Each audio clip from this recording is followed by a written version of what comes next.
ಚಿತ್ತಾಪುರ ತಾಲೂಕಿನ ನಾಗಾವಿಯ ಘಟಿಕಾ ಪರಿಸರದಲ್ಲಿ ನಾವಿದ್ದೇವೆ. ಇಲ್ಲೊಂದು ಹಳೆಯ ಪ್ರಾಚೀನ ಸ್ಮಾರಕದ ಮಧ್ಯದಲ್ಲಿದ್ದೇವೆ. ಒಂದು ದೇವಾಲಯದ ಒಂದು ಕಂಬಗಳನ್ನು ಮತ್ತು ಮೇಲ್ಗಡೆ ಕಲ್ಯಾಣಿ ಚಾಲುಕ್ಯರ ಕಾಲದಲ್ಲಿ ಕೆಳ ಹಂತದಲ್ಲಿ ನಿರ್ಮಾಣ ಆದರೆ ಬಹುಮನಿ ಅರಸರ ಕಾಲದಲ್ಲಿ ಇನ್ನೊಂದು ಸ್ಮಾರಕವಾಗಿ ಒಂದು ಒಳ್ಳೆಯ ಒಂದು ಕಟ್ಟಡವಾಗಿ ಆಯಾ ಕಾಲಘಟ್ಟದಲ್ಲಿ ಆಯಾ ಅರಸರುಗಳು ನಿರ್ಮಾಣ ಮಾಡಿದಂಥ ಸ್ಮಾರಕ ಇದು. ಈ ಸ್ಮಾರಕದ ಮಧ್ಯದಲ್ಲಿ ಅನೇಕ ಸ್ಮಾರಕಗಳು, ಅದು ಚಿತ್ರಣಗಳು, ಉಬ್ಬು ಶಿಲ್ಪಗಳು ನಮಗೆ ಗೋಚರಿಸ್ತಾ ಇವೆ. ಇದು ಕಟ್ಟಡ ಕಾಮಗಾರಿ ನಡೀತಾ ಇದೆ. ಕಾಮಗಾರಿಯ ಮಧ್ಯದಲ್ಲಿ ಕೆಲವು ಶಿಲ್ಪಗಳು ನಮಗೆ ದೊರಕಿವೆ. ಅನೇಕ ನಾಗಶಿಲ್ಪ ಇರ್ಬೋದು, ಈ ಕಂಬಗಳ ಸ್ಟ್ರಕ್ಚರ್ ಇರ್ಬೋದು, ಶಿಲ್ಪಗಳು ನಮಗೆ ದೊರಕಿವೆ. ಹೀಗೆ ಇದು ಒಂದು ಕಾಲಕ್ಕೆ ಇಲ್ಲಿನ ಪರಿಸರ ಇದು ಒಂದೇ ಅಲ್ಲ. ನಾವು ರಾಷ್ಟ್ರಕೂಟರು ಚಾಲುಕ್ಯರ ಕಾಲಘಟ್ಟದಲ್ಲಿ ಇಲ್ಲಿ ಒಂದು ವಿದ್ಯಾ ಕೇಂದ್ರ ಅಷ್ಟೇ ಅಲ್ಲ, ಧಾರ್ಮಿಕ ಕೇಂದ್ರವಾಗಿ ಮತ್ತು ರಾಜಕೀಯ ಒಂದು ವ್ಯವಸ್ಥೆಯಲ್ಲಿ, ಆಡಳಿತಾತ್ಮಕ ವ್ಯವಸ್ಥೆಯಲ್ಲಿ ಒಂದು ಕೆಲಸ ಮಾಡಿದಂಥದ್ದು. ಕಚೇರಿಗಳಿರ್ಬೋದು, ಟಂಕಶಾಲೆ ಇರ್ಬೋದು, ಆಡಳಿತದ ಕಚೇರಿಗಳು ಇರ್ಬೋದು, ಮಿಲಿಟರಿ ಫೋರ್ಸ್ ಅಂತ ಇರ್ಬೋದು, ಈ ಎಲ್ಲ ರಂಗಗಳಲ್ಲಿ ಈ ಕ್ಷೇತ್ರದಲ್ಲಿ ಆಮೇಲೆ ಇಲ್ಲಿನ ಗ್ರಂಥಾಲಯ, ಇಲ್ಲಿರುವಂಥ ವಸತಿ ಗೃಹಗಳು, ಈ ಪರಿಸರದಲ್ಲಿ ವಸತಿ ಗೃಹಗಳ ಒಂದು ವ್ಯವಸ್ಥೆಯನ್ನು ಇತ್ತು. ಇಲ್ಲಿ ಅನತಿ ದೂರದಲ್ಲಿ ಒಂದು ಬಾವಿ ಇದೆ.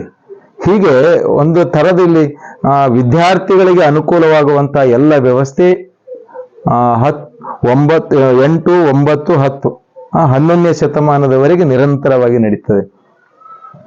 12ನೇ ಶತಮಾನಕ್ಕೆ ಒಂದು ಕಾಲಘಟ್ಟದಲ್ಲಿ ಒಂದು ಸ್ವಲ್ಪ ಬದಲಾವಣೆ ಆಗ್ತದೆ. ಆ ನಂತರದ ಬಹುಮನಿ ಅರಸರು, ಇಲ್ಲೇ ನಮ್ಮ ಕಲಬುರಗಿಯಲ್ಲಿ ಬಹುಮನಿ ಅರಸರಿದ್ದರು. ಅವರ ಕಾಲಘಟ್ಟದಲ್ಲಿ ಮತ್ತೆ ಇಲ್ಲಿ ಅನೇಕ ಸ್ಮಾರಕಗಳು, ಕಟ್ಟಡ ನಿರ್ಮಾಣ ಆಗ್ತದೆ. ರಾಜರು ಬದಲಾವಣೆಯಾದಾಗ ಅವರವರ ಜೈನ ಧರ್ಮ ಅರಸ, ರಾಷ್ಟ್ರಕೂಟರ ಅರಸ ನೃಪತುಂಗ ಚಕ್ರವರ್ತಿ ಜೈನ ಧರ್ಮದ ಅನುಯಾಯಿಯಾಗಿದ್ದ. ಮೂಲತಃ ಶೈವ ಪಥಕ್ಕೆ ಅಥವಾ ಹಿಂದೂ ಧರ್ಮಕ್ಕೆ ಸಂಬಂಧಪಟ್ಟಂತ ಯಾರು ಅಮೋಘ ವರ್ಷ ನೃಪತುಂಗ. ಆಮೇಲೆ ಜೈನ ತತ್ವದ ಸಿದ್ಧಾಂತವನ್ನು ಮೆಚ್ಚಿಕೊಂಡು ನೃಪತುಂಗ ಚಕ್ರವರ್ತಿ ಜೈನ ಅನುಯಾಯಿ ಆದರೂ ಸಹಿತ ಹಲವಾರು ದೇವಾಲಯಗಳನ್ನೇ ನಿರ್ಮಾಣ ಮಾಡ್ತಾರೆ. ಕೊಲ್ಲಾಪುರ ಮಹಾಲಕ್ಷ್ಮಿಗೆ ತನ್ನ ಬೆರಳನ್ನು ಅರ್ಪಿಸಿ, ನೈವೇದ್ಯ ಅರ್ಪಿಸಿ ಮಳೆ ಬೆಳೆ ತಂದಂಥ ಇತಿಹಾಸವೂ ಇದೆ. ಹೀಗಾಗಿ ರಾಜರ ಬದಲಾವಣೆ ಆದಂತೆ ಅವರವರ ಸ್ವಯಂ ಆಸಕ್ತಿನೂ ಕೆಲವು ಕಡೆ ಪ್ರಭಾವ ಬೀರಿದೆ. ಅರಸ ಯಾವ ಧರ್ಮಕ್ಕೆ ಸೇರಿದಾನೋ ಆ ಧರ್ಮದ ದೇವಾಲಯಗಳು ಹೆಚ್ಚಿನ ಪ್ರಮಾಣದಲ್ಲಿ ನಾವು ಈ ಪರಿಸರದಲ್ಲಿ ಬೆಳೆದಿದ್ದನ್ನು ನಾವು ನೋಡ್ಬೋದು.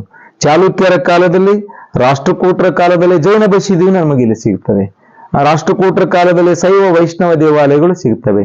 ಆಮೇಲೆ ನಂತರ ಬಂದಂಥ 13, 14ನೇ ಶತಮಾನದಲ್ಲಿ ಕಲಬುರಗಿಯಲ್ಲಿ ಬಹುಮನಿಯರು ರಾಜಧಾನಿಯನ್ನು ಮಾಡಿಕೊಂಡಾಗ ಇಡೀ ಕಲ್ಯಾಣ ಕರ್ನಾಟಕದಲ್ಲಿ ಮತ್ತೆ ಮುಸ್ಲಿಂ ಸ್ಮಾರಕಗಳು, ಪರ್ಷಿಯನ್ ಕಲೆ ಇಲ್ಲಿ ಉದ್ಭವ ಆಗ್ತದೆ. ಇದು ಒಂದು ಸಾಮರಸ್ಯದ ಬೀಡು. ಎಲ್ಲ ಧರ್ಮೀಯರಿಗೆ ಆಯಾ ಕಾಲಘಟ್ಟದಲ್ಲಿ ಎಲ್ಲರೂ ಬಾಳಿ ಬೆಳಗಿದಂಥ ಪುಣ್ಯಕ್ಷೇತ್ರ ನಮ್ಮ ಚಿತ್ತಾಪುರ ತಾಲೂಕಿನ ನಾಗಾವಿಯ ಪರಿಸರ ಅನ್ನುವಂಥ ಮಾತನ್ನ ಇದು ನೋಡಿದ್ರೆ ಒಂದು ಸ್ತಂಭ ಇದೆ. ಬ್ಲ್ಯಾಕ್ ಸ್ಟೋನ್ ಅನ್ನು ಯೂಸ್ ಮಾಡ್ಕೊಂಡಿದ್ದಾರೆ. ಈ ಬ್ಲ್ಯಾಕ್ ಸ್ಟೋನ್ ಅನ್ನು ಯೂಸ್ ಮಾಡಿಕೊಂಡು ಇಲ್ಲಿ ಹೂವಿನ ಚಿತ್ರಣವನ್ನ, ಇದು ಬಹುತೇಕ ಶೈವ ವೈಷ್ಣವ ದೇವಾಲಯದಲ್ಲಿ ಈ ಥರದ್ದು. ಜೈನ ದೇವಾಲಯದಲ್ಲಿ ಸಿಗುತ್ತವೆ, ಆದರೆ ಬಹುತೇಕ ಇಲ್ಲಿ ಜೈನ ದೇವಾಲಯ ಸಿಗೋದಕ್ಕಿಂತ ವೈಷ್ಣವ ಶೈವ ಶಿವನ ಮತ್ತು ವಿಷ್ಣುವಿನ ದೇವಾಲಯಗಳು ಬಹುತೇಕ ಇಲ್ಲೇ ಅನಂತಿ ದೂರದಲ್ಲಿ ಬ್ರಹ್ಮ ವಿಷ್ಣು ಮಹೇಶ್ವರ ದೇವಾಲಯಗಳು ನಮಗ ನೋಡ್ಬೋದು. ಒಂದೇ ಕಡೆ ಇರುವಂತ ದೇವಾಲಯ. ಹಾಗಾಗಿ ಶೈವ ಅಂದ್ರೆ ಶಿವ, ವಿಷ್ಣು, ವೈಷ್ಣವ ಮತ್ತು ಮಹೇಶ್ವರ, ಹೀಗೆ ಏನು ನಾವು ಎಲ್ಲ ತ್ರಿಮೂರ್ತಿಗಳು, ಬ್ರಹ್ಮ ಸೃಷ್ಟಿಕರ್ತ, ಹೀಗೆ ಎಲ್ಲ ಆಯಾಮದಿಂದ ನೋಡಿದ್ರೆ ಸೃಷ್ಟಿಗೆ ಏನೇನು ಬೇಕು ಅಂತ ಈ ಜಗತ್ತನ್ನ ಹೇಗೆ ಭಗವಂತ ಕಾಪಾಡ್ತಾನೆ ತನ್ನ ಪಾತ್ರದ ಮುಖಾಂತರ ಅನ್ನುವುದಕ್ಕೆ ಇಲ್ಲಿ ಈ ಪರಿಸರವನ್ನು ನೋಡ್ಬೋದು. ಇಲ್ಲಿ ಶಾಂತಿ, ಸುಭಿಕ್ಷೆ ನೆಲೆ, ಭಾವ್ಯಕ್ಯದ ನಾಡಿದು. ಯಾಕಂದ್ರೆ ಎಲ್ಲ ಧರ್ಮೀಯರಿಗೆ ತಾಣ ಇರುವಂತ ಒಂದು ಸ್ಥಳ. ಇದನ್ನು ನಾವು ನೋಡುವುದಕ್ಕೆ ಇಲ್ಲಿನ ಈ ಸ್ಟ್ರಕ್ಚರ್ ನೋಡಿದ್ರೆ ಒಂದು ಸಾಮರಸ್ಯವಾಗಿ ಗೋಚರ ಆಗ್ತದೆ. ಅದಾದ ಬಳಿಕ ಪ್ರಭಾವಿತ ಆಗಿ ರಾಜರ ಏನು ಯಾರು ರಾಜರ ಪ್ರಭಾವಿತ ಈ ಭಾಗದಲ್ಲಿ ಆಳ್ವಿಕೆ ಮಾಡ್ತಾರೆ, ಮತ್ತೆ ಇದಕ್ಕೆ ಸ್ಮಾರಕವನ್ನ ಬಳಕೆ ಮಾಡಿಕೊಂಡು ಕಲ್ಲುಗಳು ಸಿಗಲಾರದಂತ ಸಂದರ್ಭದಲ್ಲಿ ಇದನ್ನೇ ಬಳಕೆ ಮಾಡಿಕೊಂಡು ದೇವಾಲಯ ಅಥವಾ ಮಸೀದಿ ಆ ರೀತಿ ಮಾಡ್ಕೊಂಡಿದ್ದಾರೆ ಅನ್ನುವಂಥದ್ದು ಇತಿಹಾಸದ ಕಾಲಘಟ್ಟದಲ್ಲಿ ಹೀಗೆ ಒಂದೊಂದು ಕಾಲಚಕ್ರದಲ್ಲಿ ಹೋಗ್ಬಿಡ್ತದೆ. ಹೀಗೆ ಈ ಪರಿಸರವನ್ನ ನಾವು ಇನ್ನಷ್ಟು ಬಾವಿಯ ಕಡೆಗೆ ಹೋಗೋಣ. ಕೊಂಡ್ರೆ ದ್ವಂದ್ವಾಗ್ಬಿಡ್ತಾವ. ಯಾಕೆ ಮಾಡ್ಬೇಕು, ನಮಗೇನ್ ಸಂಬಂಧ? ಈ ಬಹುಮನಿಯರ ಅರಸರ ಕೊಡುಗೆ ಏನ್ ಕಡಿಮದ? ಅವ್ರ ಕಾಲದಲ್ಲಿ ಹಿಂದೂಗಳಿಗೆ ಅನೇಕ ಪ್ರೋತ್ಸಾಹ ಕೊಟ್ರ, ಅದು ಮರೆ ಮಾಸ್ತಾರ ಅಷ್ಟೇ, ಅದೇನು ಮಾಡಕ್ಕಾಗಲ್ಲ.